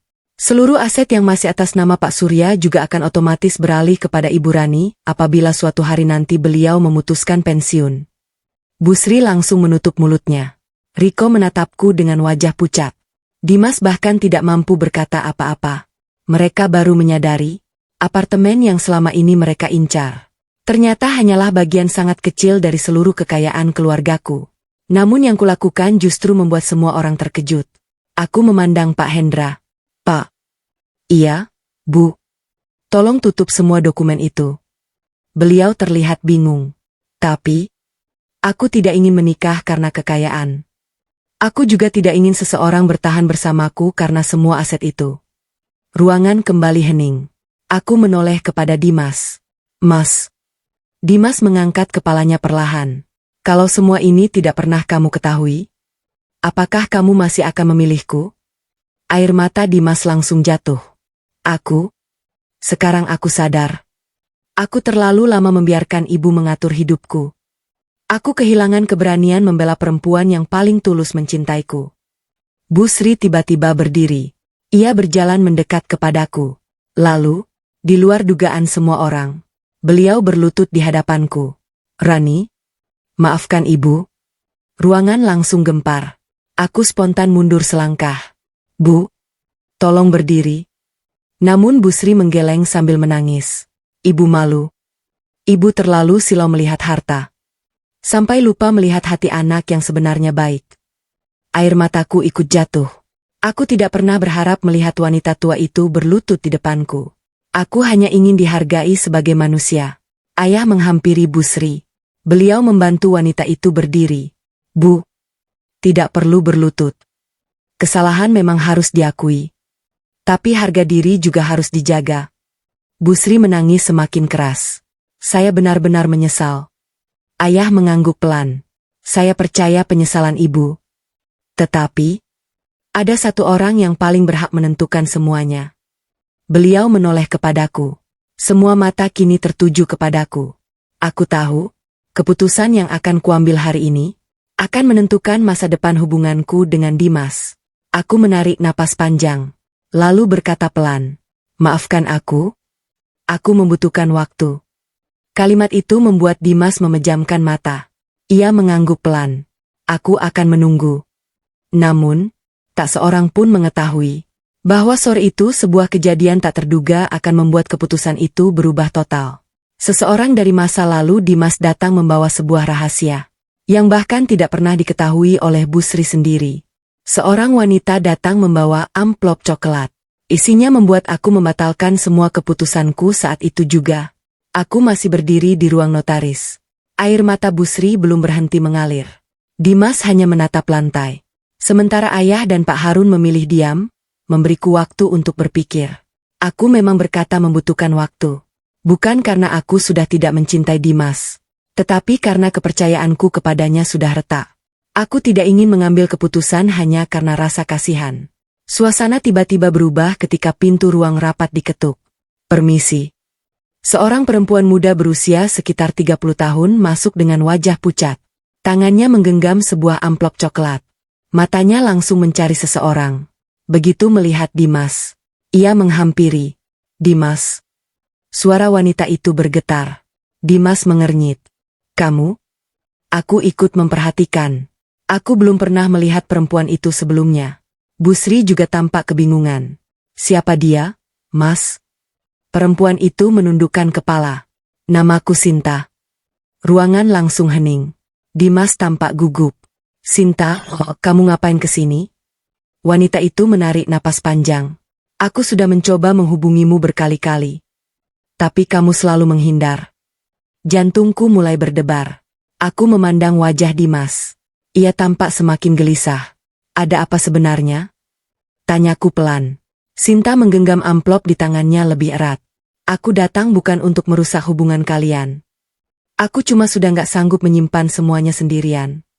Bu Sri mulai berdiri. Maksud kamu apa? Sinta mengeluarkan beberapa lembar foto dari amplop itu. Tangannya gemetar. Ia menyerahkan foto-foto itu kepada ayah.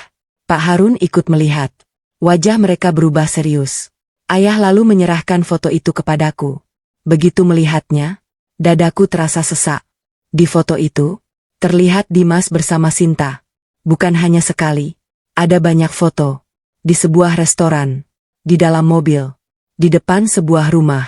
Bahkan ada foto saat mereka sedang berlibur. Aku menatap Dimas. Mas? Apa ini? Dimas langsung menggeleng. Ran, dengarkan aku dulu. Namun Sinta kembali berbicara. Itu bukan semuanya. Ia mengeluarkan sebuah map bening. Di dalamnya terdapat beberapa bukti transfer, struk pembayaran, dan salinan percakapan. Aku mengenal Dimas 3 tahun lalu. 3 tahun? Aku langsung membeku. Artinya, hubungan itu sudah ada bahkan sebelum aku bertunangan dengannya. Air mataku mulai mengalir. Dimas mencoba mendekat. Ran, semuanya sudah selesai. Aku mundur selangkah. Sudah selesai? Sinta hanya teman. Sinta langsung menggeleng keras. Bukan. Dimas pernah berjanji akan menikahiku. Ruangan kembali sunyi. Busri memegang dadanya. Apa? Sinta mengusap air matanya. Waktu itu Dimas bilang, dia sedang mencari perempuan mapan supaya bisa membantu ekonomi keluarganya. Kalimat itu membuatku benar-benar kehilangan tenaga. Aku memegang sandaran kursi agar tidak terjatuh. Mas? Aku memandang Dimas dengan mata penuh air mata. Jawab aku. Ucapan Sinta benar atau tidak? Dimas memejamkan mata. Ia menangis. Namun ia tidak segera menjawab. Keheningan itu sudah menjadi jawaban yang paling menyakitkan. Busri langsung menghampiri Dimas. Dimas, kamu ngomong? Dimas akhirnya berkata lirih. Dulu, aku memang pernah dekat dengan Sinta. Tapi aku memilih Rani. Aku tersenyum pahit. Kenapa memilih aku? Karena cinta? Karena ketulusan? Atau karena hartaku? Dimas kembali menangis. Aku memang tahu pekerjaanmu bagus. Tapi aku benar-benar jatuh cinta. Aku menggeleng perlahan. Cinta yang sejak awal dihitung dengan keadaan ekonomi. Bukan cinta yang bisa membuatku tenang menjalani hidup. Sinta kemudian berkata pelan. Aku sebenarnya sudah ingin pergi. Tapi setelah tahu kalian akan menikah, aku merasa harus mengatakan yang sebenarnya. Aku tidak ingin Mbak Rani mengalami apa yang aku alami. Aku menatap wanita itu. Tidak ada kebencian di wajahnya. Yang kulihat hanyalah luka. Luka yang mungkin selama ini ia simpan sendirian. Ayah berdiri. Beliau menghampiriku. Rani. Iya, Yah. Keputusan tetap ada di tanganmu. Aku mengusap air mata. Lalu memandang Dimas untuk terakhir kalinya. Mas. Aku sudah memaafkan semua penghinaan keluargamu. Aku juga hampir memaafkan sikapmu yang selalu diam. Tapi, aku tidak bisa membangun rumah tangga dengan seseorang yang sejak awal menyimpan kebohongan sebesar ini. Ruangan kembali dipenuhi tangis. Dimas berlutut.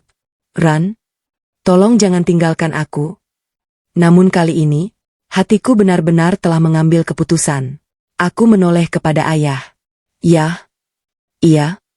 Tolong batalkan semua rencana pernikahan. Kalimat itu membuat Dimas terduduk lemas. Busri kembali menangis sejadi-jadinya. Sementara Sinta hanya menundukkan kepala. Namun, masih ada satu kenyataan terakhir yang akan membuat semua orang semakin terkejut. Rahasia yang selama ini disimpan oleh ayah tentang Dimas akan menjadi penutup dari seluruh kisah ini. Ayahku membuka rahasia yang selama ini disembunyikan. Dimas menangis saat mengetahui kebenaran yang terlambat. Ruang rapat notaris dipenuhi keheningan. Tidak ada lagi yang sanggup berbicara. Dimas masih berlutut di hadapanku. Air matanya terus jatuh membasahi lantai. Sementara Busri terduduk lemas di kursinya. Tangannya menutupi wajah yang sejak tadi dipenuhi penyesalan. Aku memejamkan mata. Keputusan sudah kuambil. Pernikahan itu harus dibatalkan. Bukan karena aku membenci Dimas, tetapi karena terlalu banyak kebohongan yang sudah menghancurkan kepercayaan di antara kami. Aku tidak ingin memulai rumah tangga dengan luka yang belum sembuh. Ayah berdiri perlahan. Beliau memandang Dimas cukup lama. Lalu berkata dengan suara tenang. Dimas. Iya, Pak. Ada satu hal yang selama ini tidak pernah kamu ketahui. Dimas mengangkat kepalanya. Apa, Pak? Ayah menarik napas panjang. Sebenarnya, saya pernah menyelidiki kamu. Ruangan langsung hening. Dimas terlihat terkejut. Menyelidiki saya? Ayah mengangguk. Iya. Bukan karena saya tidak menyukaimu. Tapi karena saya ingin memastikan anak saya menikah dengan orang yang tepat. Pak Harun kemudian menyerahkan sebuah map berwarna biru kepada ayah. Ayah membuka map itu. Di dalam map ini ada laporan tentang kehidupanmu selama 3 tahun terakhir. Ada catatan pekerjaanmu. Ada laporan keuanganmu. Dan ada hasil wawancara dengan beberapa rekan kerjamu. Dimas hanya bisa diam. Ayah melanjutkan, awalnya hasilnya cukup baik. Kamu dikenal pekerja keras, jujur, dan bertanggung jawab. Dimas mulai menangis. Tapi, semuanya berubah setelah keluargamu mulai mengetahui penghasilan Rani. Aku memejamkan mata. Ayah benar. Sejak Bu Sri tahu aku memiliki apartemen dan mobil, sikap mereka memang berubah drastis. Ayah mengambil satu lembar kertas. Laporan ini dibuat 6 bulan yang lalu. Beliau membacanya perlahan. Subjek beberapa kali terdengar mengatakan bahwa menikah dengan perempuan mapan akan membuat beban ekonomi keluarganya jauh lebih ringan. Dimas langsung menggeleng. Itu memang pernah saya ucapkan. Tapi, ayah kembali bertanya, waktu itu kamu belum tahu siapa Rani sebenarnya. Benar?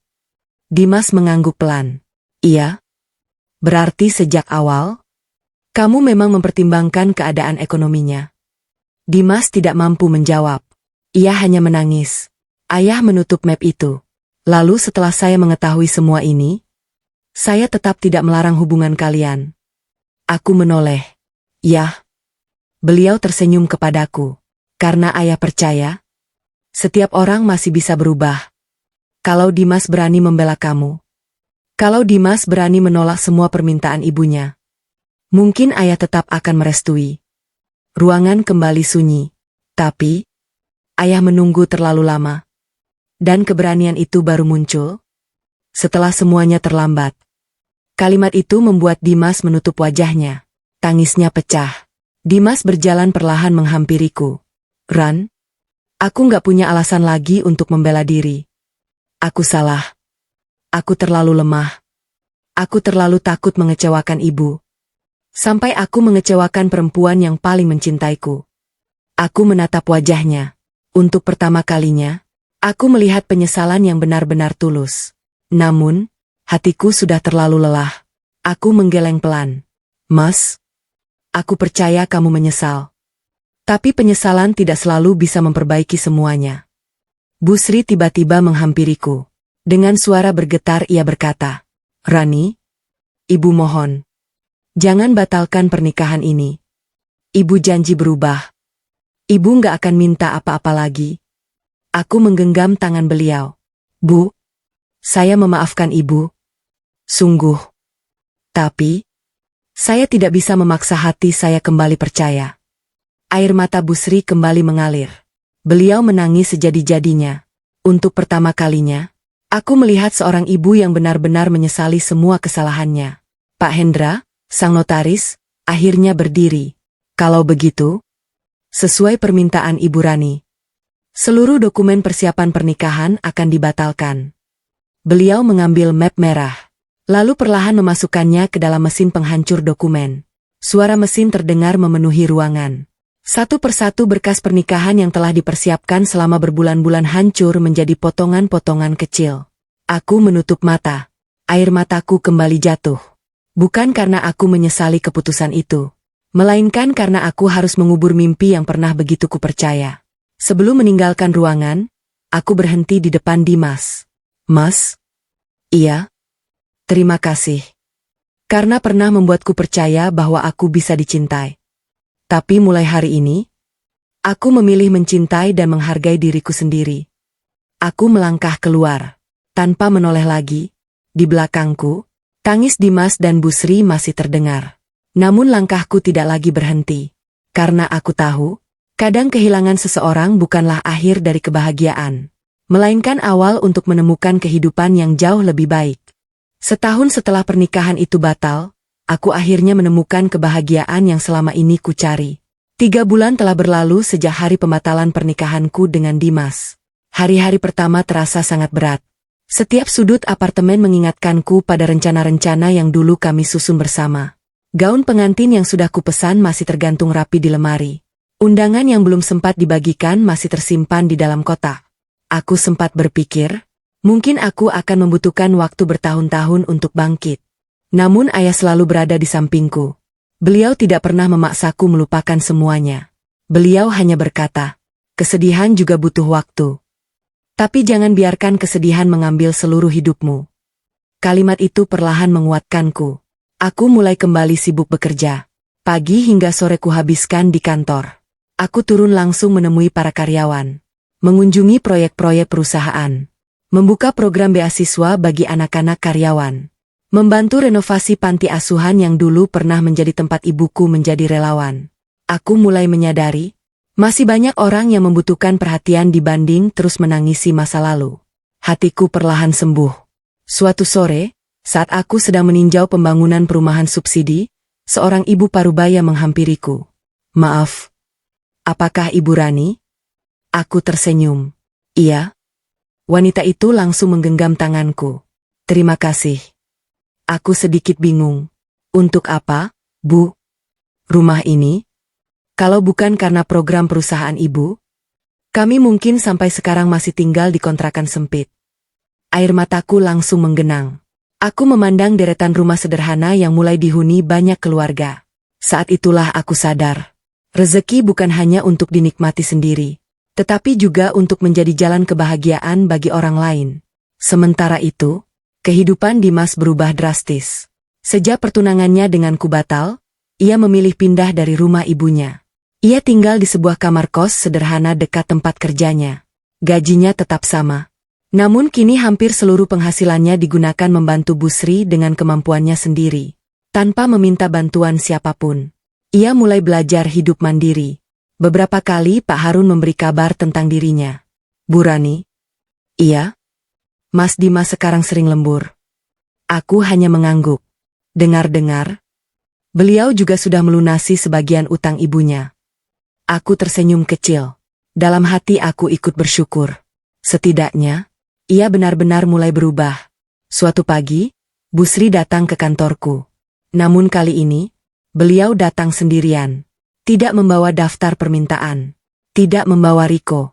Tidak membawa siapapun. Beliau hanya membawa sebuah kotak kecil. Begitu masuk ke ruang kerjaku, beliau langsung berkata, Rani? Aku berdiri. Silakan duduk, Bu. Beliau menggeleng. Ibu tidak lama. Kotak kecil itu beliau letakkan di atas mejaku. Apa ini, Bu? Perhiasan. Aku terkejut. Ini? Cincin yang dulu kamu berikan saat lamaran. Ibu simpan. Sekarang ibu kembalikan. Aku perlahan membuka kotak itu. Cincin itu masih tersimpan rapi. Air mataku langsung jatuh. Bu Sri ikut menangis. Maafkan ibu. Ibu baru sadar. Harta bisa dicari. Tapi hati anak yang tulus belum tentu datang 2 kali. Aku berjalan mendekat. Lalu memeluk beliau. Bu, saya sudah memaafkan semuanya. Beliau menangis di pelukanku. Tangis seorang ibu yang akhirnya menyadari kesalahannya. Beberapa hari kemudian, aku menerima sebuah surat. Tulisan tangan itu langsung kukenal. Dimas. Aku membukanya perlahan.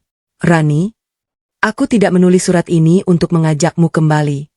Aku hanya ingin mengucapkan terima kasih. Karena setelah kehilanganmu, aku belajar menjadi laki-laki yang seharusnya sejak dulu. Aku tidak berharap dimaafkan. Aku hanya berharap suatu hari nanti kamu benar-benar bahagia. Dan kalau Tuhan mengizinkan, semoga aku juga bisa memperbaiki hidupku. Aku menutup surat itu perlahan, lalu tersenyum.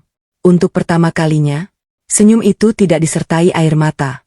Aku tahu, luka di hatiku memang tidak akan hilang sepenuhnya. Namun luka itu tidak lagi mengendalikan hidupku. Sore itu aku berdiri di balkon kantor bersama ayah. memandang matahari yang perlahan tenggelam. Ayah bertanya pelan, "Masih sedih?" Aku menggeleng sambil tersenyum. "Tidak lagi, Yah." "Kenapa?" "Karena sekarang aku tahu, Tuhan tidak mengambil seseorang dari hidup kita untuk menghukum. Kadang, Tuhan sedang menyelamatkan kita." Ayah tersenyum bangga. Beliau menggenggam bahuku. Itulah anak ayah. Tetap kuat. Tanpa kehilangan hatinya. Aku mengangguk pelan. Hari itu, aku benar-benar merasa telah menutup satu babak dalam hidupku. Namun masih ada satu pertemuan terakhir, yang akan menjadi penutup seluruh kisah ini. Satu pertemuan terakhir menutup semua luka. Aku memaafkan mereka, tapi aku memilih jalan hidupku sendiri. Setahun telah berlalu. Waktu ternyata mampu melakukan sesuatu yang dulu terasa mustahil. Ia tidak menghapus semua luka. Namun ia mengajarkanku cara hidup berdampingan dengan luka itu tanpa terus menangisinya. Perusahaanku berkembang jauh lebih pesat. Kami membuka 2 kantor cabang baru. Program Rumah Layak Huni yang dulu baru dirintis kini sudah membantu ratusan keluarga. Setiap kali melihat senyum mereka, aku selalu merasa perjuanganku tidak sia-sia. Aku akhirnya memahami, kebahagiaan sejati bukan berasal dari memiliki segalanya, melainkan dari menjadi manfaat bagi orang lain. Pagi itu aku menghadiri acara peresmian kawasan perumahan baru. Ratusan tamu hadir. Para karyawan, warga, mitra perusahaan, dan beberapa pejabat daerah. Setelah acara selesai, aku berjalan menuju area parkir. Saat itulah mataku melihat sosok yang sangat kukenal. Dimas. Ia berdiri tidak jauh dari mobilnya. Tubuhnya tampak lebih kurus. Namun wajahnya jauh lebih tenang dibanding setahun yang lalu. Begitu melihatku, ia tersenyum kecil. "Assalamualaikum, Ran." "Waalaikumsalam." Kami berdiri saling berhadapan. Tidak ada lagi rasa marah. Tidak ada lagi tangisan. Yang tersisa hanyalah 2 orang yang pernah saling mencintai. "Apa kabar?" tanyaku pelan. "Alhamdulillah." "Kamu?" "Baik." Dimas mengangguk. "Aku lihat perusahaanmu semakin maju." Aku tersenyum. "Alhamdulillah." "Lalu kamu?" Ia ikut tersenyum. "Aku masih bekerja di tempat yang sama. Sekarang aku dipercaya menjadi kepala divisi." Aku ikut merasa senang. "Selamat ya." "Terima kasih." Untuk beberapa saat kami hanya saling tersenyum. Tidak ada lagi kecanggungan. Dimas mengeluarkan sebuah amplop putih dari tasnya. Aku membawa sesuatu. "Apa itu?" "Undangan." Aku menerimanya. Perlahan kubuka. Di dalamnya terdapat undangan sederhana. Bukan undangan pernikahan, melainkan undangan pembukaan usaha kecil miliknya bersama beberapa teman. "Aku memberanikan diri membuka usaha sampingan," katanya sambil tersenyum. "Bagus sekali. Semoga lancar." Dimas mengangguk. "Aku belajar, kalau ingin membahagiakan keluarga, harus dimulai dari hasil kerja sendiri, bukan berharap dari orang lain." Mendengar kalimat itu, hatiku terasa hangat. Akhirnya, ia benar-benar berubah. Tak lama kemudian sebuah mobil berhenti. Busri turun perlahan. Rambutnya kini lebih banyak dipenuhi uban. Namun senyumnya jauh lebih lembut. Begitu melihatku, beliau langsung menghampiri. "Rani." "Iya, Bu." Beliau menggenggam kedua tanganku. "Terima kasih." "Untuk apa, Bu?" "Karena kamu sudah memaafkan Ibu." Aku tersenyum. Memaafkan membuat hati saya jauh lebih tenang. Busri mengusap air matanya. "Ibu dulu terlalu silau melihat harta. Sampai lupa bahwa menantu yang baik jauh lebih berharga daripada uang." Aku memeluk beliau. Tidak ada lagi kebencian. Yang ada hanyalah pelajaran hidup. Saat hendak pulang, Dimas memanggilku sekali lagi. "Ran." Aku menoleh. "Iya?" "Aku cuma ingin bilang satu hal." "Silakan." "Terima kasih. Karena kehilanganmu, mengajarkanku menjadi laki-laki yang lebih bertanggung jawab." Air mataku kembali menggenang. Aku tersenyum. "Semoga kamu bahagia, Mas." "Kamu juga." Itulah percakapan terakhir kami. Tidak ada janji untuk kembali. Tidak ada harapan palsu. Karena kami sama-sama tahu, tidak semua cinta harus berakhir dengan memiliki. Kadang, cinta terbaik adalah saling mengikhlaskan. Sore harinya aku duduk bersama ayah di taman rumah. Angin bertiup pelan. Burung-burung kembali ke sarangnya. Ayah menatapku sambil tersenyum. Bahagia? Aku mengangguk mantap. Iya, Yah. Apa yang membuatmu bahagia?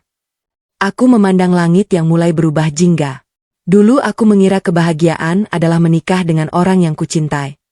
Sekarang aku tahu, kebahagiaan adalah hidup tanpa harus mengorbankan harga diri. Ayah tersenyum bangga. Itulah pelajaran paling mahal dalam hidup. Aku menggenggam tangan beliau. Terima kasih, Yah. Karena ayah selalu percaya kepadaku.